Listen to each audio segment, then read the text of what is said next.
أعوذ بالله من الشيطان الرجيم بسم الله الرحمن الرحيم. Wahai manusia yang beriman,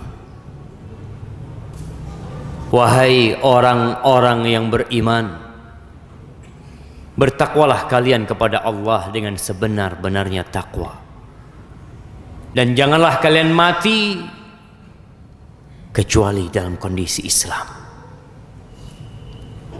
Ahibbati fillah, Ramadan telah berlalu, Lebaran juga udah selesai. Kemudian ngapain kita? Apa yang seharusnya kita lakukan? Beberapa hari yang lalu kita masih menyaksikan bagaimana masjid itu penuh ketika sholat Isya, ketika orang-orang berbondong untuk sholat malam di masjid berjamaah, untuk sholat tarawih. Kita bisa melihat bagaimana di kala subuh tanggal 1 Ramadan kita menyaksikan pemandangan yang aneh, yang menakjubkan. Tidak seperti biasa, soft di masjid itu penuh dengan orang-orang yang memakmurkan rumah Allah Azza wa Jalla. Kita bisa menyimak di mana-mana orang-orang melantunkan bacaan Al-Quranul Karim. Lembaran-lembaran Quran itu dibuka. Di berbagai tempat kita menyaksikan orang-orang bersodakoh, berbagi dengan saudaranya. Di lampu-lampu merah mereka berbagi. Mereka ingin membantu saudaranya yang lain. Ahibbati fillah, akan tetapi dengan tenggelamnya matahari Ramadan,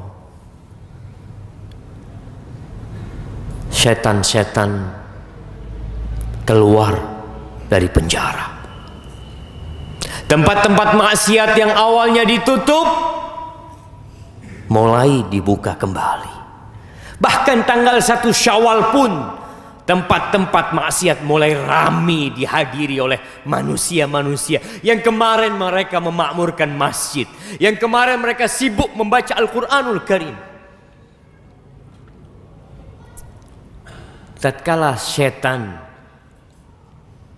atau iblis diusir oleh Allah Azza wa Jalla, iblis berkata kepada Allah, dia mengatakan, Qala Rabbi bima aghwaytani la uzayyinanna lahum fil ard wa la ughwiyannahum ajma'in. Ya Allah, atas sebab aku telah dihukum sesat oleh dirimu ya Allah, wahai Rabbku, maka aku akan menghiasi untuk manusia di bumi ini. Syaitan yang awalnya dibelenggu, pintu neraka yang awalnya ditutup kemudian dibuka kembali, iblis berjanji akan membuat indah kemaksiatan di muka bumi. Dia akan menggambarkan ketaatan itu suatu hal yang berat untuk dikerjakan, sehingga jiwa manusia sulit untuk diajak menuju kepada Allah Azza wa Jalla setelah Ramadan. Kenapa di bulan Ramadan mudah sekali Ustaz? Anda bisa sholat malam, Anda bisa baca Al-Quranul Karim, Anda bisa puasa, Anda bisa banyak berbuat kebaikan di Ramadan, tapi setelah itu berat. Iblis mulai melakukan aktivitas dia. Bahkan dia mengatakan, wala ughwiyannahum ajma'in. Aku benar-benar akan menyesatkan mereka semua. Bukan berarti yang ustadz tidak digodain oleh iblis. Bukan berarti yang suka baca Al-Quranul Karim iblis tidak godain dia. Dia akan terus menggodain. Illa ibadaka minhumul mukhlasin. Tapi yang selamat adalah hamba-hambamu yang beriman. Hamba-hambamu yang ikhlas beribadah, yang terus beribadah, yang istiqomah beramal. Maka jamaah, Allah mengingatkan kepada kita, wala takunu kallati naqatat ghazlaha min ba'di quwwatin ankasa. Kalian jangan menjadi seperti wanita yang menenun kain, yang membuat pakaian, setelah selesai dia tarik benang itu, jamaah. Kain yang telah jadi itu menjadi benang kembali. Mungkin sebagian di antara kita seperti itu. Tidak lagi baca Quran, tidak lagi sholat malam, puasa cukup, Ramadan aja. Rasulullah Sallallahu Alaihi Wasallam mengajarkan kepada kita bagaimana menjadi hamba Allah yang istiqomah beribadah. Karena beribadah itu bukan hanya di waktu tertentu, bukan hanya di musim tertentu. Allah Azza wa Jalla kasihan sama kita. Dia Rahim, Dia Rahman, Dia tahu manusia diciptakan lemah, maka Allah sediakan musim-musim kebaikan, di mana dia di situ bisa berbekal untuk masa yang akan datang. Sebulan penuh dia berbekal untuk menghadapi bulan Syawal, untuk menghadapi bulan Dzulqa'dah, bulan Dzulhijjah. Allah kasih lagi tempat untuk berbekal. 10 hari awal Dzulhijjah orang berangkat haji beribadah ke sana. Allah tahu kita makhluk yang lemah. Maka setelah Ramadan, setelah perjuangan yang panjang, perjuangan kita lebih berat, jamaah. Perjuangan kita tatkala bala tentara setan kita hadapin di mana saja kita berada. Maka bekal itu perlu kita kembangkan. Yang baca Quran, dibuka lagi Qurannya. Kalau di bulan Ramadan 1 hari 1 juz, selesai Ramadan setengah juz. Nggak mampu setengah juz, 1 halaman. 1 halaman, tapi istiqomah. Tiap hari kau baca. Rasul Sallallahu Alaihi Wasallam mengatakan, ahabbul a'mali ilallah adwamuhu wa in qalla. Sebaik-baiknya amalan adalah yang istiqomah, yang berkesinambungan walaupun sedikit. Qurannya tiap hari 1 lembar. Yang kedua, puasa. Kita mampu puasa sebulan penuh. Masa nggak mampu puasa Senin Kemis? Masa nggak mampu puasa 6 hari di bulan Syawal? Kembali kepada tugasnya iblis tadi. La uzayyinanna lahum fil ardi. Dia akan menggambarkan puasa itu sulit, puasa itu berat, capek. Bayangkan sebulan kita mampu. Masa 6 hari nggak mampu?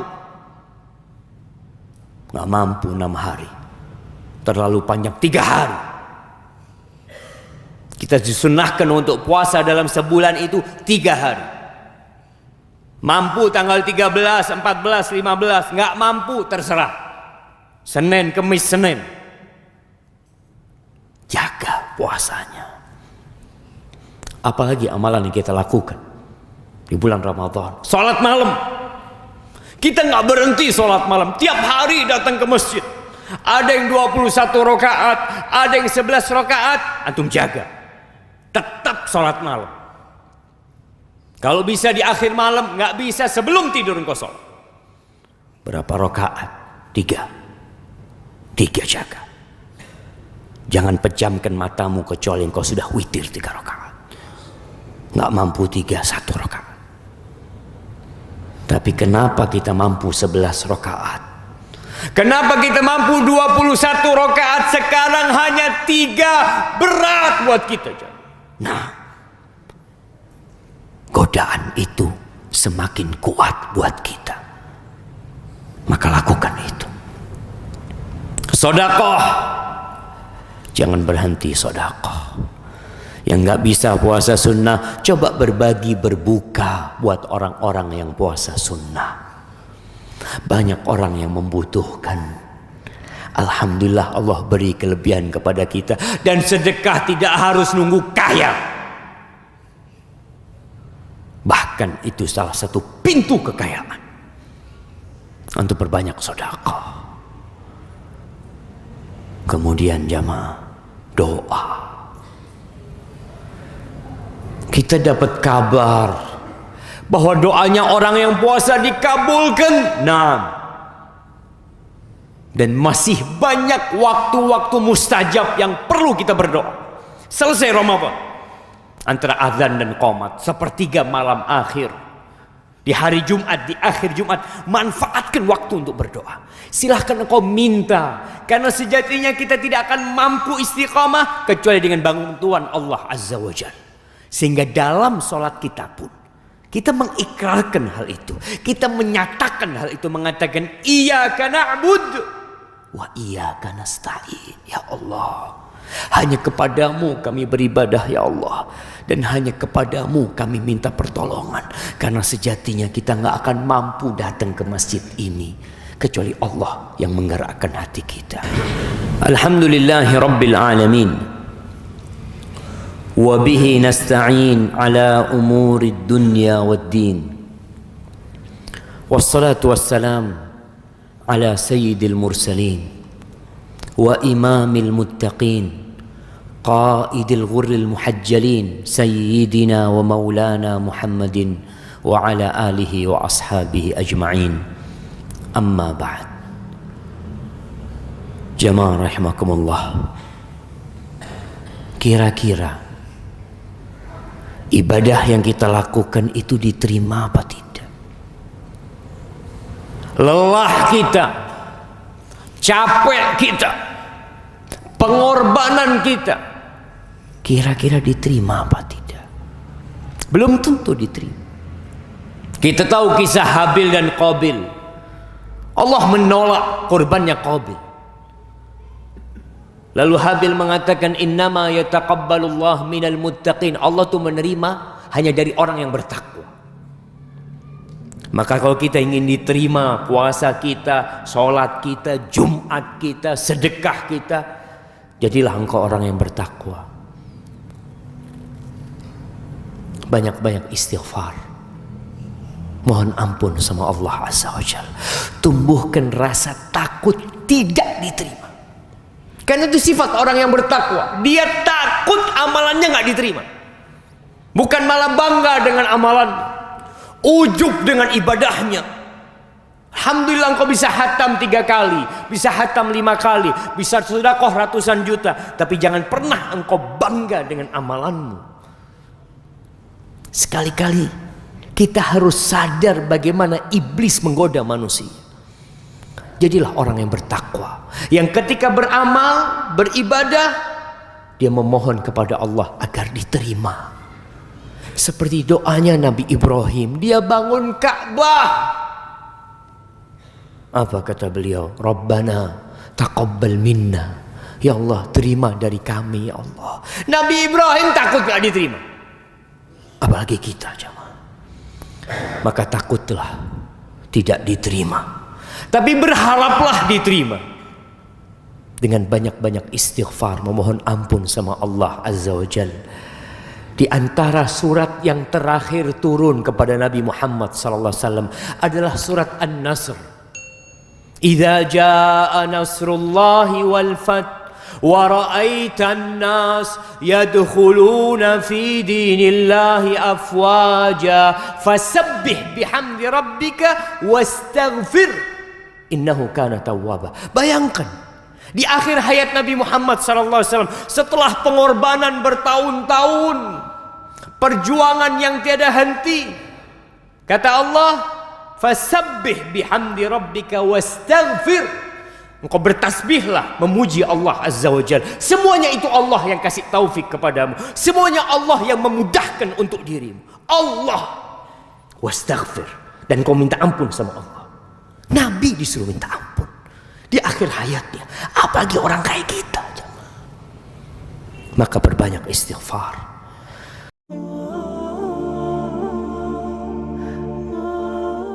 Ada istri-istri yang tahu diri dia tidak ingin membebani orang tuanya yang sudah melahirkan dia.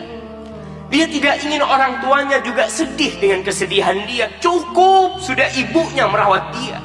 Cukup sudah orang tuanya lelah mencarikan suami buat dia.